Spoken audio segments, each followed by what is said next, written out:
Hi, everybody. Good to be back for chapter three of A Christmas Carol. It is a long chapter, and so we're just going to go ahead and jump right in. Awakening in the middle of a prodigiously tough snore and sitting up in bed to get his thoughts together, Scrooge had no occasion to be told that the bell was again upon the stroke of one. He felt that he was restored to consciousness in the right nick of time, for the especial purpose of holding a conference with the second messenger dispatched to him through Jacob Marley's intervention. But finding that he turned uncomfortably cold when he began to wonder which of his curtains this new spectre would draw back, he put them every one aside with his own hands, and lying down again, established a sharp lookout all round the bed. For he wished to challenge the spirit on the moment of its appearance, and did not wish to be taken by surprise and made nervous. Gentlemen of the free and easy sort, who plume themselves on being acquainted with a move or two, and being usually equal to the time of day, express the wide range of their capacity for adventure by observing that they are good for anything, from pitch and toss to manslaughter, between which opposite extremes, no doubt, lies a tolerably wide and comprehensive range of subjects. Without venturing for Scrooge quite as heartily as this, I don't mind calling on you to believe that he was ready for a good, broad field of strange appearances, and that nothing between a baby and a rhinoceros would have astonished him very much. Now, being prepared for almost anything, he was not by any means prepared for nothing, and consequently, when the bell struck one and no shape appeared, he was taken with a violent fit of trembling. 5 minutes, 10 minutes, a quarter of an hour went by, and yet nothing came. All this time he lay upon his bed, the very core and center of a blaze of ruddy light, which streamed upon it when the clock proclaimed the hour, and which, being only light, was more alarming than a dozen ghosts, as he was powerless to make out what it meant or would be at, and was sometimes apprehensive that he might be at that very moment an interesting case of spontaneous combustion, without having the consolation of knowing it. At last, however, he began to think, as you or I would have thought at first, for it is always the person not in the predicament who knows what ought to have been done in it, and would unquestionably have done it too. At last, I say, he began to think that the source and secret of this ghostly light might be the adjoining room, from whence, on further tracing it, it seemed to shine. This idea taking full possession of his mind, he got up softly and shuffled in his slippers to the door. The moment Scrooge's hand was on the lock, a strange voice called him by name and bade him enter. He obeyed. It was his own room, there was no doubt about that, but it had undergone a surprising transformation. The walls and ceilings were so hung with living green that it looked a perfect grove, from every part of which bright, gleaming berries glistened. The crisp leaves of holly, mistletoe, and ivy reflected back the light, as if so many little mirrors had been scattered there, and such a mighty blaze went roaring up the chimney as that dull petrification of a hearth had never known in Scrooge's time, or Marley's time, or for many and many a winter season gone. Heaped up on the floor to form a kind of throne were turkeys, geese, game, poultry, brawn, great joints of meat, sucking pigs, long wreaths of sausages, mince pies, plum puddings, barrels of oysters, red-hot chestnuts, cherry-cheeked apples, juicy oranges, luscious pears, immense 12th cakes, and seething bowls of punch that made the chamber dim with their delicious steam. In easy state upon this couch there sat a jolly giant, glorious to see, who bore a glowing touch, in shape not unlike Plenty's horn, and held it up, high up, to shed its light on Scrooge as he came peeping around the door. "Come in," exclaimed the ghost. "Come in and know me better, man." Scrooge entered timidly and hung his head before the spirit. He was not the dogged Scrooge he had been, and though the spirit's eyes were clear and kind, he did not like to meet them. "I am the ghost of Christmas present," said the spirit. "Look upon me." Scrooge reverently did so. It was clothed in one simple green robe or mantle, bordered with white fur. This garment hung so loosely on the figure that its capacious breast was bare, as if disdaining to be warded or concealed by any artifice. Its feet, observable beneath the ample folds of the garment, were also bare, and on its head it wore no other covering than a holly wreath set here and there with shining icicles. Its dark brown curls were long and free as its genial face, its sparkling eye, its open hand, its cheery voice, its unconstrained demeanor, and its cheerful air. Girded round its middle was an antique scabbard, but no sword was in it, and the ancient sheath was eaten up with rust. "You have never seen the like of me before," exclaimed the ghost. "Never," Scrooge made answer to it.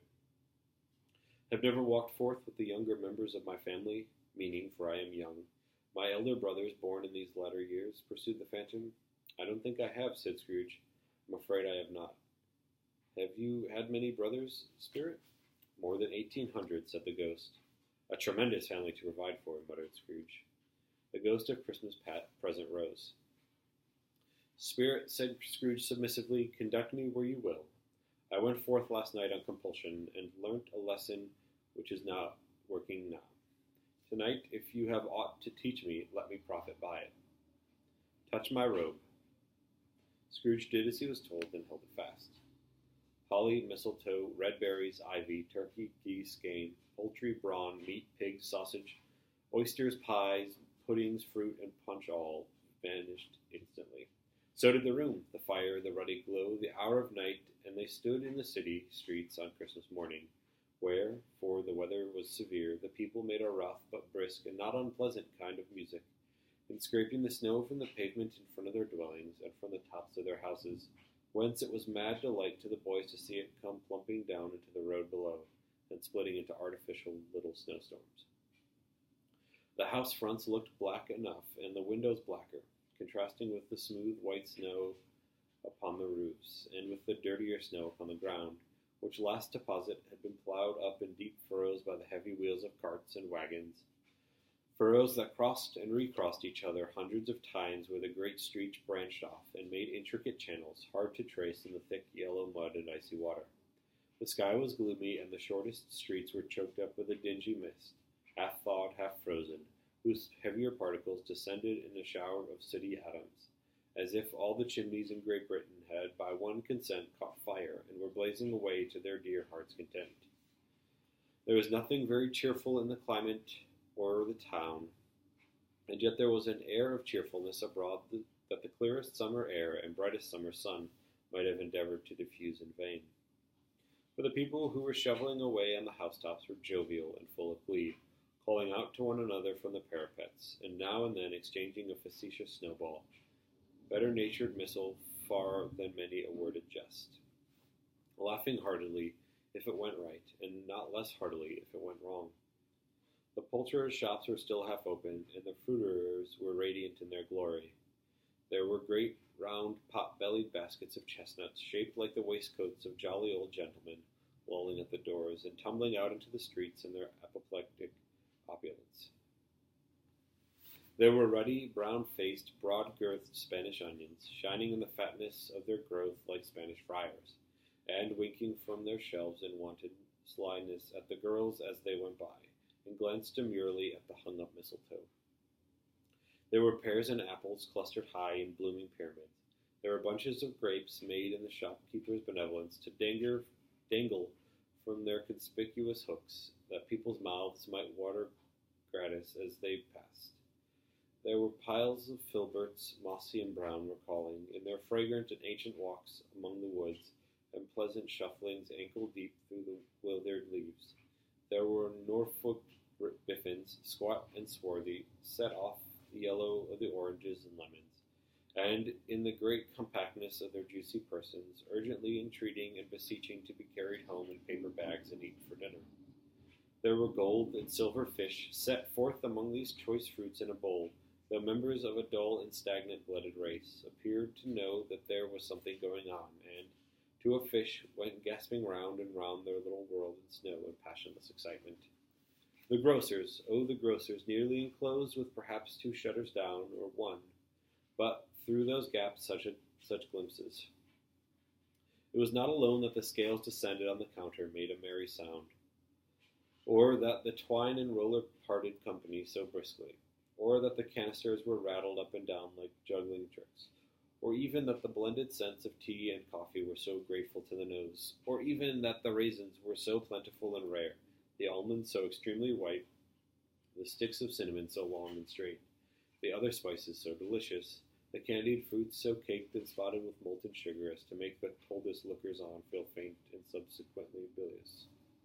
Nor was it that the figs were moist and pulpy, or that the French plums blushed in modest tartness from their highly decorated boxes, or that everything was good to eat and in its Christmas dress.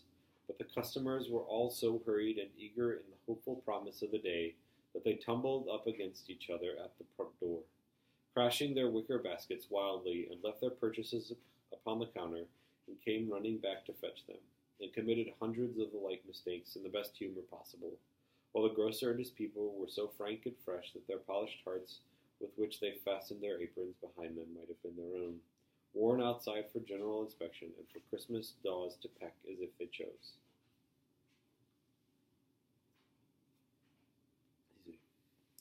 But soon the steeples called good people all to church and chapel, and away they came, flocking through the streets in their best clothes with their gayest faces. And at the same time there emerged from scores of by-streets, lanes, and nameless turnings, innumerable people carrying their dinners to the bakers' shops. The sight of these poor revelers appeared to interest the spirit very much, for he stood with Scrooge beside him in a baker's doorway, and taking off the covers as the bearers passed, sprinkled incense on their dinners from his torch. And it was a very uncommon kind of torch, for once or twice, when there were angry words between some dinner carriers, who had jostled with each other, he shed a few drops of water on them from it, and their good humor was restored directly.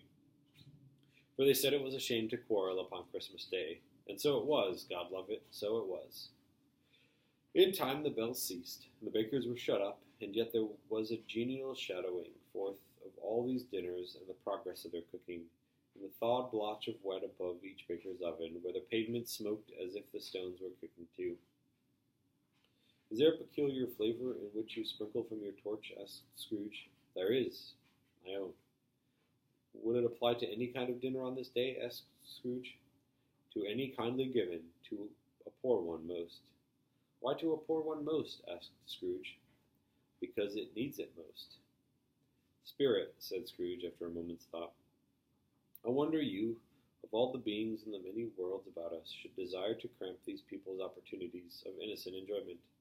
I, cried the Spirit, you would deprive them of their means of dining every seventh day, often the only day on which they can be said to dine at all, said Scrooge, wouldn't you? I, cried the Spirit, you seek to close these places on the seventh day, said Scrooge, and it comes to the same thing.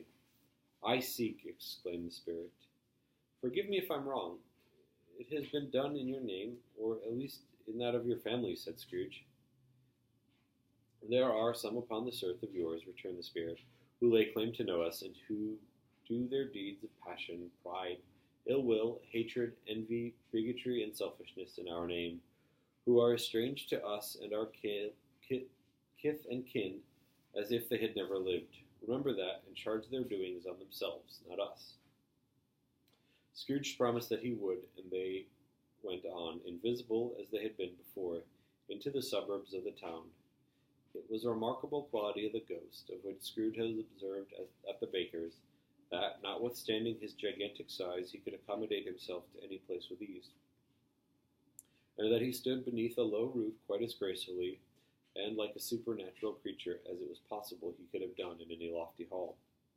And perhaps it was the pleasure the good Spirit had in showing off this power of his, or else it was his own kind, generous, hearty nature, and his sympathy with all poor men that led him straight to Scrooge's clerks, for there he went and took Scrooge with him, holding to his robe, and on the threshold of the door the Spirit smiled, and stopped to bless Bob Cratchit's dwelling with the sprinkling of his torch. Think of that! Bob Cratchit had but 15 bob a week himself.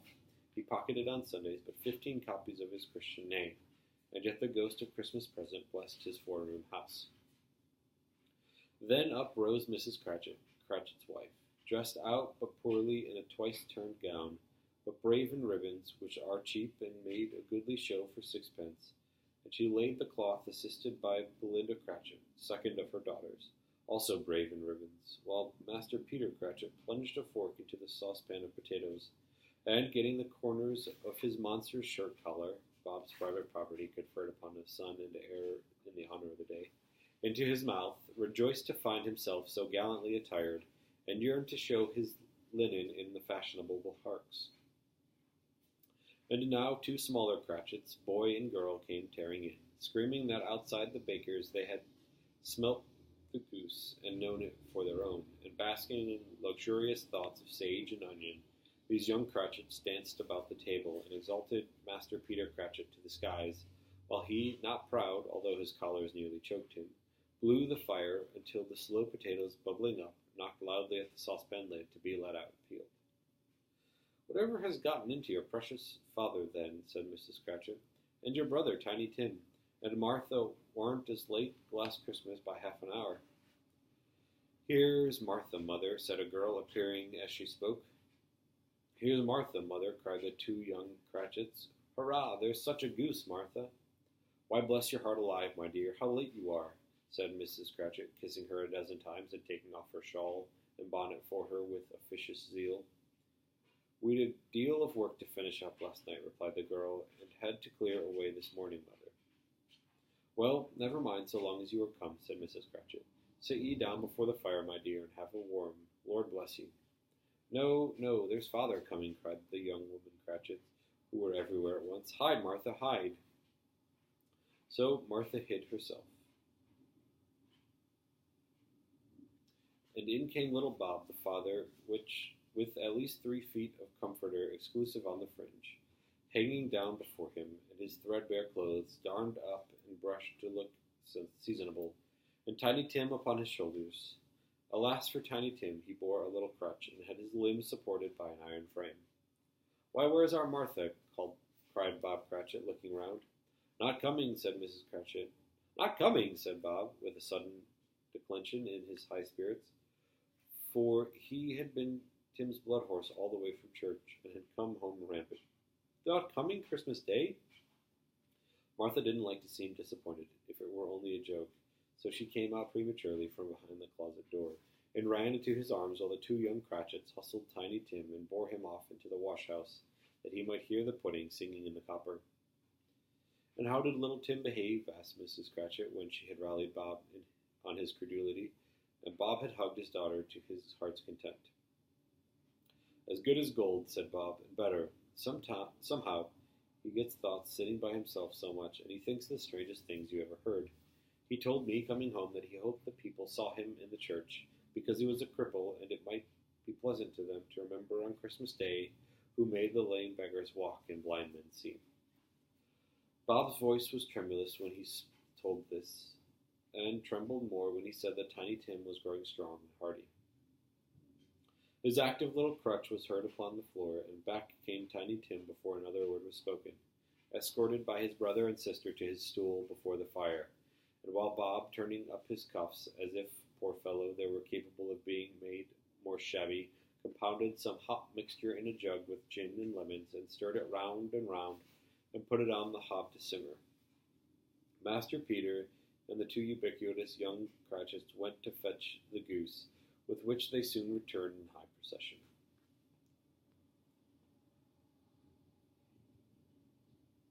Such a bustle ensued that you might have thought a goose the rarest of all birds, a feathered phenomenon to which a black swan was a matter of course. And in truth it was something very much like it in the house.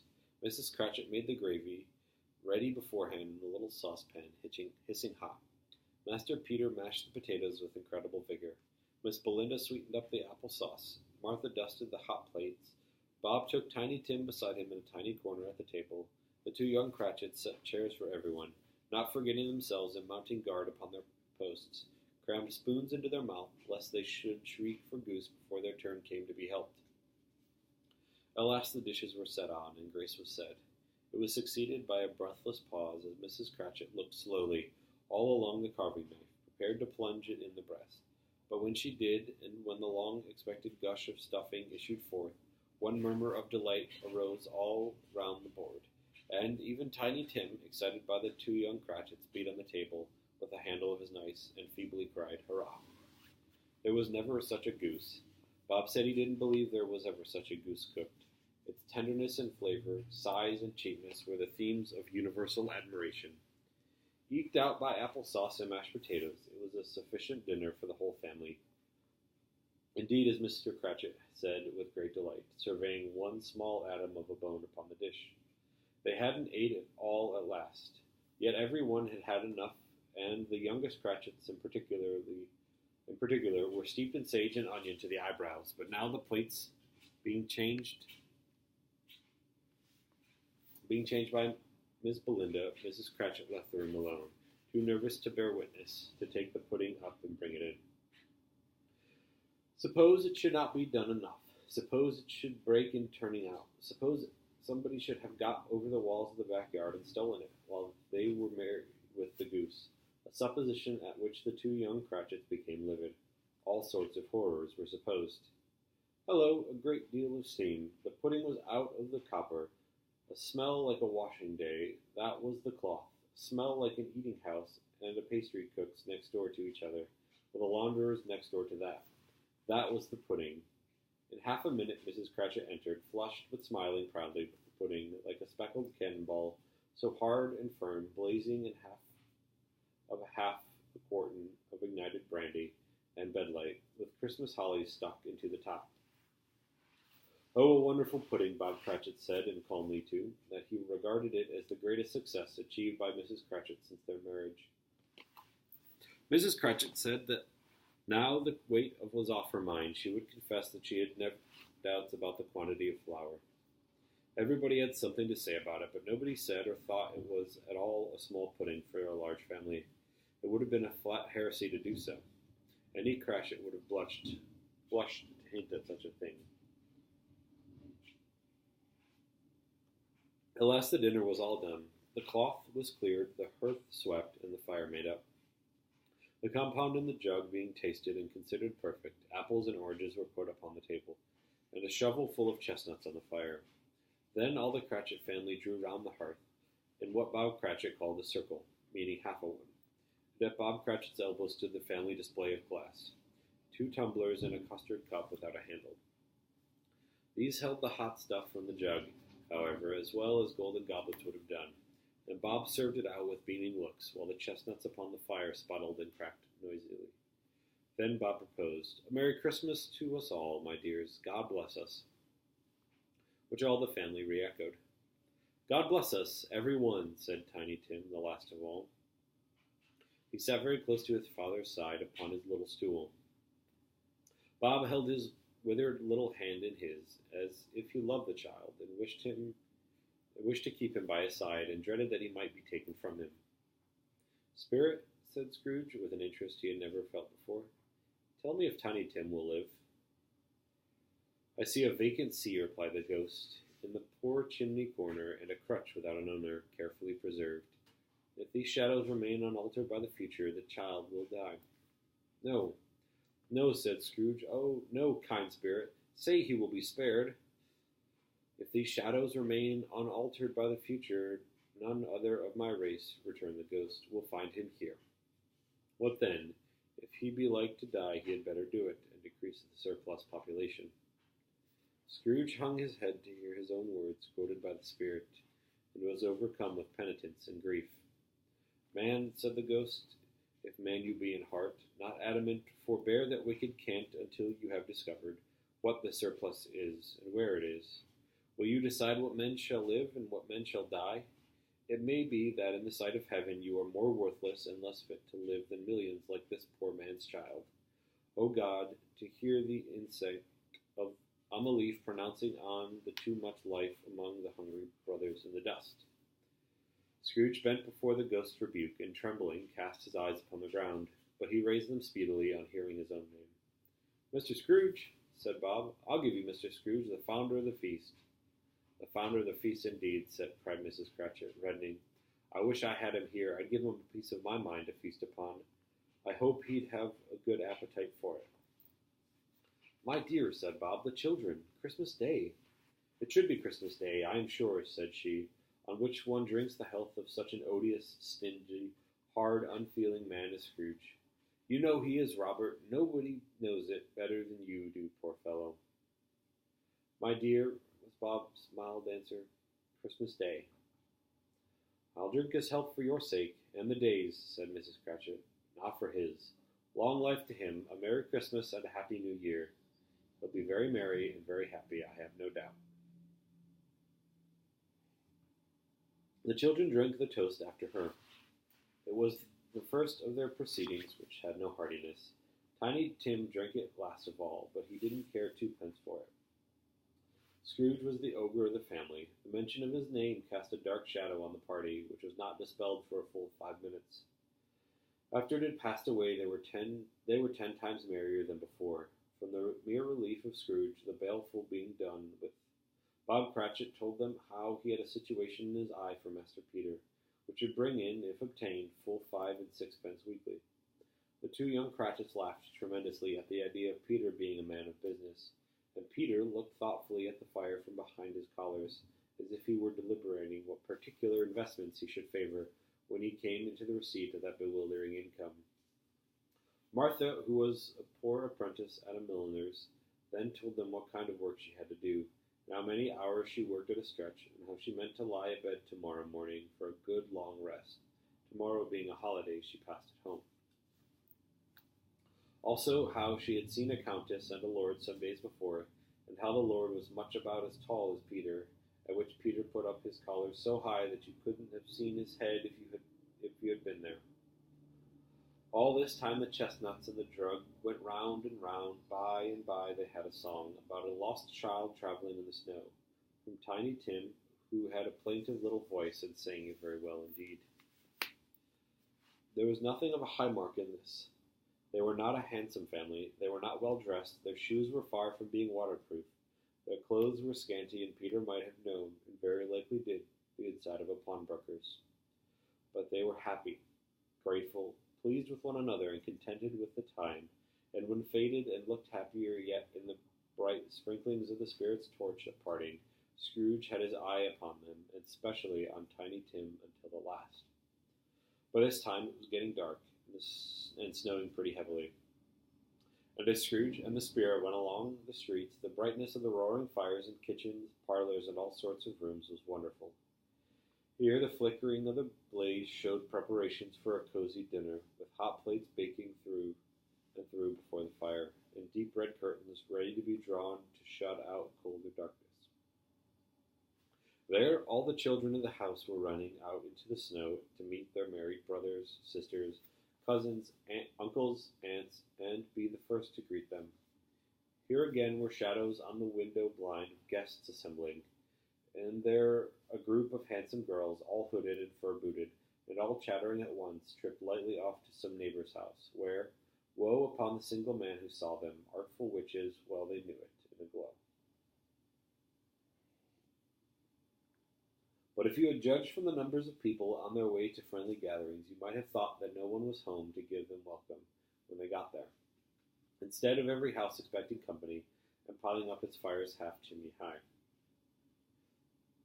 Blessings on it, how the ghost exulted, how it bared its breadth of breast, and opened its capacious palm and floated on, outpouring with a generous hand its bright and harmless mirth on everything within its reach. The very lamplighter who ran on before, dotting the dusky streets with specks of light, and who was dressed up to spend the evening somewhere, laughed out loud as the spirit passed, though little kenned the lamplighter that he had any company but Christmas.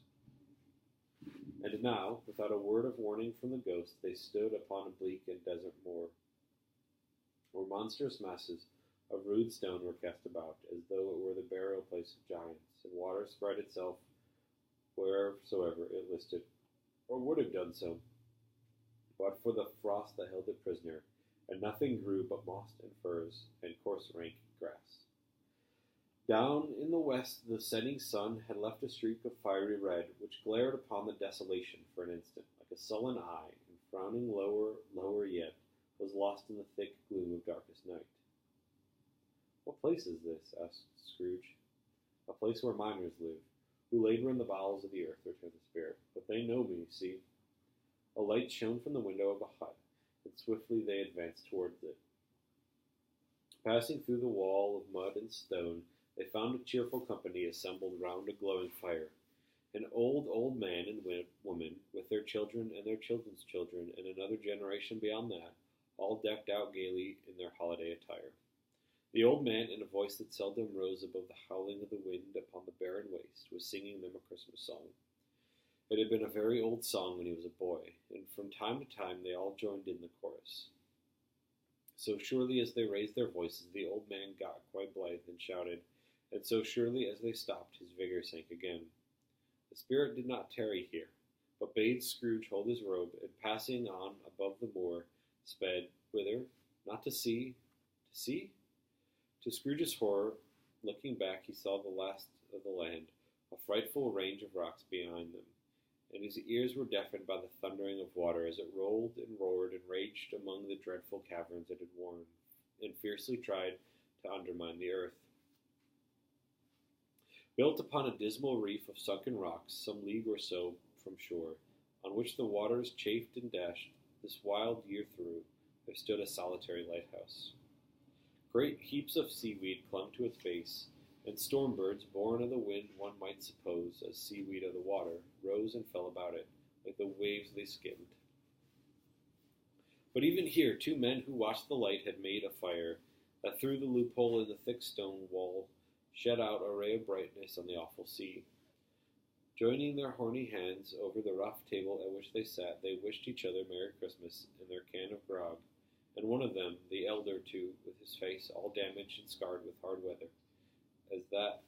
as the figurehead of an old ship might be, struck out a sturdy song that was like a gale in itself. Again, the ghost sped on, above the black and heaving sea, on and on, until, being far away, as he told Scrooge, from any shore, they lighted on a ship. They stood beside the helmsman at the wheel, the lookout in the bow, the officers who had the watch, dark and ghostly features in their several stations, but every man among them hummed a Christmas tune, or had a Christmas thought, or spoke below his breath to his companion of some bygone Christmas day, with homeward hopes belonging to it. And every man on board, walking or sleeping, good or bad, had a kinder word for another on that day than on any day in the year, and had shared to some extent in its festivities, and had remembered those he cared for at a distance, and had known that they delighted to remember him. It was a great surprise to Scrooge, while listening to the moaning of the wind, and thinking what a solemn thing it was to move through the lonely darkness, over an unknown abyss whose depths were secret as profound as death. It was a great surprise to Scrooge, while thus engaged, to hear a hearty laugh. It was a much greater surprise to Scrooge to recognize it as his own nephew's, and to find himself in a bright, dry, gleaming room with the spirit standing, smiling by his side, and looking at that same nephew with approving affability. "Ha, ha!" laughed Scrooge's nephew. "Ha, ha, ha!" If you should happen by any unlikely chance to know a man more blessed in a laugh than Scrooge's nephew, all I can say is I should like to know him too. Introduce him to me, and I'll cultivate his acquaintance. It is a fair, even-handed, noble adjustment of things, that while there is an infection in disease and sorrow, there is nothing in the world so irresistibly contagious as laughter and good humor. When Scrooge's nephew laughed in this way, holding his sides, rolling his head, and twisting his face into the most extravagant contortions, Scrooge's niece by marriage laughed as heartily as he, and their assembled friends, being not a bit behindhand, roared out lustily. "Ha, ha, ha, ha, ha, ha! He said that Christmas was a humbug, as I live," cried Scrooge's nephew. "He believed it, too." "More shame on him, Fred," said Scrooge's niece, indignantly. "Bless those women, they never do anything by halves. They are always in earnest." She was very pretty, exceedingly pretty, with a dimpled, surprised-looking, capital face, a ripe little mouth that seemed made to be kissed, as no doubt it was, all kinds of good little dots about her chin that melted into one another when she laughed, and the sunniest pair of eyes you ever saw in any little creature's head. Although she was what you would have called provoking, but satisfactory, too. Oh, perfectly satisfactory. "He's a comical old fellow," said Scrooge's nephew. "That's the truth, and not so pleasant as he might be. However, his offences carry their own punishment, and I have nothing to say against him." "I'm sure he is very rich, Fred," hinted Scrooge's niece. "At least you always tell me so." "What of that, my dear?" said Scrooge's nephew. "His wealth is of no use to him. He didn't do any good with it. He don't make himself comfortable with it. He hasn't the satisfaction of thinking that he is ever going to benefit us with it. I have no patience with him, observed Scrooge's niece. Scrooge's niece's sisters and all the other ladies expressed the same opinion. Oh, I have, said Scrooge's nephew. I'm sorry for him. I couldn't be angry with him if I tried. Who suffers by his ill whims? Himself, always. Here he takes it to his head to dislike us, and he won't come and dine with us. What's the consequence? He don't lose much of a dinner. Indeed, I think he loses a very good dinner, interrupted Scrooge's niece. Everybody else said the same, and they must be allowed to have been very competent judges, because they had just had dinner, and with the dessert upon the table were clustered around the fire by lamplight. Well, I'm very glad to hear it, said Scrooge's nephew, because I have a great faith in these young housekeepers. What do you say, Topper? Topper had clearly got his eye upon one of Scrooge's niece's sisters, for he answered that a bachelor was a wretched outcast who had no right to express an opinion on the subject. Whereat Scrooge's niece's sister, the plump one with the lace tucker, not the one with the roses, blushed. Do go on, Fred, said Scrooge's niece, clapping her hands. He never finishes what he begins to say. He's such a ridiculous fellow. Scrooge's nephew revelled in another laugh, and as it was impossible to keep the infection off, though the plump sister tried hard to do it with aromatic vinegar, his example was unanimously followed. I was only going to say, said Scrooge's nephew, that the consequences of his taking a dislike to us and not making merry with us is, as I think, that he loses some pleasant moments which could do him no harm. I am sure he loses pleasanter companions than he can find in his own thoughts, either in his mouldy old office or his dusty chambers. I mean to give him the same chance every year, whether he likes it or not, for I pity him. He may rail at Christmas till he dies, but he can't help thinking better of it. I defy him. If he finds me going there in good temper year after year, and saying, Uncle Scrooge, how are you? If it only puts him in the vein to leave his poor clerk 50 pounds, that's something, and I think I shook him yesterday. It was their turn now to laugh at the notion of his shaking Scrooge, but being thoroughly good-natured and not much caring what they laughed at, so they laughed at any rate. He encouraged them in their merriment, and passed the bottle joyously.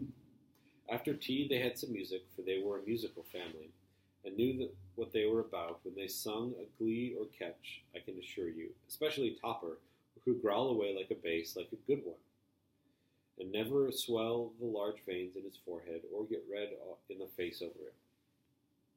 Scrooge's niece played well upon the harp, and played among other tunes a simple little air, a mere nothing, you might learn to whistle it in 2 minutes, which had been familiar to the child who fetched Scrooge from the boarding school, which he had been reminded by the ghost of Christmas past. When this strain of music sounded, all the things the ghost had shown him came upon his mind. He softened more and more, and thought that if he could have listened to it often years ago, he might have cultivated the kindness of life for his own happiness with his own hands, without resorting to the sexton's spade that buried Jacob Marley. But they didn't devote the whole evening to music. After a while they played at forfeits, for it is good to be children sometimes, and never better than at Christmas, when its mighty founder was a child himself. Stop. There was first a game at Blind Man's Bluff. Of course there was, and I no more believe Topper was really blind than I believe he had eyes in his boots.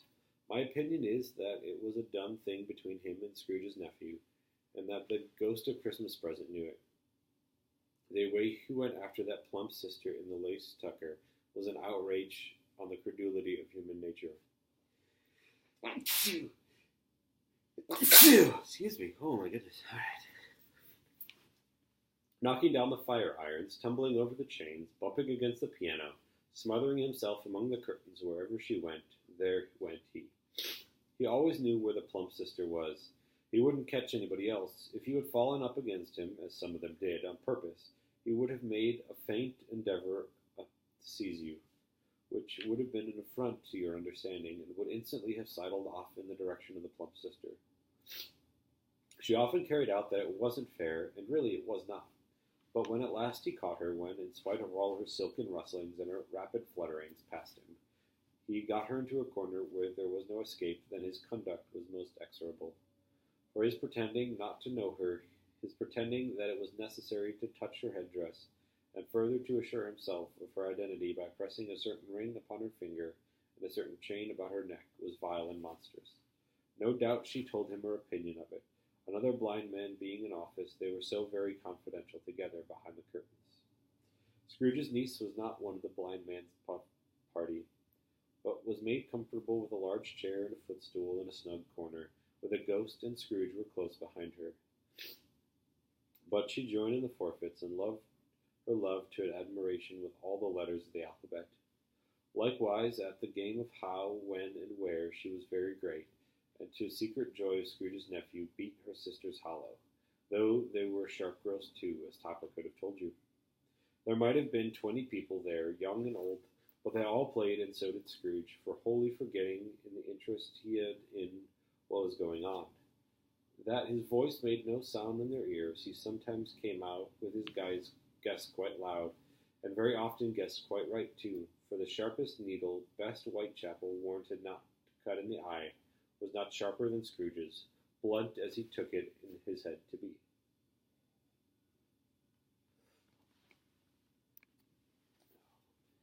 Here is a new game, said Scrooge. 1/2 hour, Spirit, only one.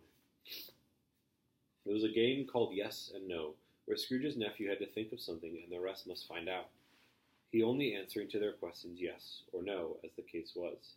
The brisk fire of questioning to which he was exposed elicited from him that he was thinking of an animal, a live animal, rather a disagreeable animal, a savage animal, an animal that growled and grunted sometimes, and talked sometimes, and lived in London, and walked about the streets, and wasn't made a show of, and wasn't led by anybody, and didn't live in a menagerie, and was never killed in a market, and was not a horse, or an ass, or a cow, or a bull, or a tiger, or a dog, or a pig, or a cat, or a bear. At every fresh question that was put to him, this nephew burst into a fresh roar of laughter, and was so inexpressibly tickled that he was obliged to set up the sofa and stamp. At last the plump sister, falling into a similar state, cried out, "I have found it! I know what it is, Fred! I know what it is!" "What is it?" cried Fred. "It's your Uncle Scrooge," which it certainly was. Admiration was the universal sentiment, though some objected to it. The reply, "Is it a bear?" ought to have been yes, inasmuch as an answer in the negative was sufficient to have diverted their thoughts from Mr. Scrooge, supposing that they had ever had any tendency that way. "He has given us plenty of merriment, I'm sure," said Fred, "and it would be ungrateful not to drink his health. Here is a glass of mulled wine ready to our hand at the moment, and I say, Uncle Scrooge." "Well, Uncle Scrooge," they cried, "a Merry Christmas and a Happy New Year to the old man, whatever he is," said Scrooge's nephew. "He wouldn't take it from me, but he may have it. Nevertheless, Uncle Scrooge." Uncle Scrooge had imperceptibly become so gay and light of heart that he would have pledged the unconscious company in return, and thanked them in an inaudible speech, if the ghost had given him time. But the whole scene passed off in the breath of the last spoken word by his nephew, and he and the spirit were again upon their travels. Much they saw, and far they went, and many homes they visited, but always with a happy end. The spirit stood beside sick beds, and they were cheerful on foreign lands, and they were close at home, by struggling men, and they were patient in their greater hope, by poverty, and it was rich. In almshouse, hospital, and jail, in misery's every refuge, where vain man in his little brief authority had made fast the door and barred the spirit out, he left his blessing, and taught Scrooge his precepts. It was a long night, if it were only one night, but Scrooge had his doubts of this, because the Christmas holidays appeared to be condensed into the space of time they passed together. It was strange, too, that while Scrooge remained unaltered in his outward form, the ghost grew older, clearly older. Scrooge had observed this change, but never spoken of it, until they left the children's 12th night party, when, looking at the spirit as they stood together in an open place, he noticed that his hair was gray. "Are spirits' lives so short?" asked Scrooge. "My life upon this globe is very brief," replied the ghost. "It ends tonight." "Tonight!" cried Scrooge. "Tonight at midnight. Hark, the time is drawing near." The chimes were ringing, the 3/4 past 11 at that moment. "Forgive me if I am not justified in what I ask," said Scrooge. looking intently at the spirit's robe. "But I see something strange and not belonging to yourself protruding from your skirts. Is it a foot or claw?" "It might be a claw, for the flesh there is upon it," was the spirit's sorrowful reply. "Look here." From the foldings of his robe it brought two children, wretched, abject, frightful, hideous, miserable. They knelt down at its feet and clung upon the outside of his garment. "Oh man, look here, down here!" exclaimed the ghost. They were a boy and a girl, yellow, meager, ragged, scowling, wolfish, but prostrate too in their humility, where graceful youth should have filled their features out and touched them with its freshest tints. A stale and shriveled hand, like that of age, had pinched and twisted them and pulled them into shreds. Where angels might have sat enthroned and devils lurked and glared out menacing. No change, no degradation, no perversion of humanity in any grade, though all the mysteries of wonderful creation has monsters half so horrible and dread. Scrooge started back, appalled. Having them shown to him this way, he tried to say they were fine children, but the words choked themselves, rather than be parties to a lie of such enormous magnitude. "Spirit, are they yours?" Scrooge could say no more. "They are man's," said the spirit, looking down upon them, "and they cling to me, appealing from their fathers. This boy is ignorance, this girl is want. Beware them both, and all their degree, but most of all beware this boy. For on his brow I see that written which is doom, unless the writing be erased. Deny it," cried the spirit, stretching out its hand toward the city. "Slander those who tell it ye. Admit it for your factious purposes, and make it worse, and bide the end." "Have they no refuge or resource?" cried Scrooge. "Are there no prisons?" said the spirit, turning on him for the last time with his own words. "Are there no workhouses?" The bells struck 12. Scrooge looked about him for the ghost and saw it not. As the last stroke ceased to vibrate, he remembered the prediction of old Jacob Marley, and lifting up his eyes beheld a solemn phantom, draped and hooded, coming like a mist along the ground toward him. Right. Well, thanks for joining me. I am hoping to be live tomorrow night and Saturday night. That's my goal to finish off this with you. But yeah, have a good evening, and I will see you all tomorrow.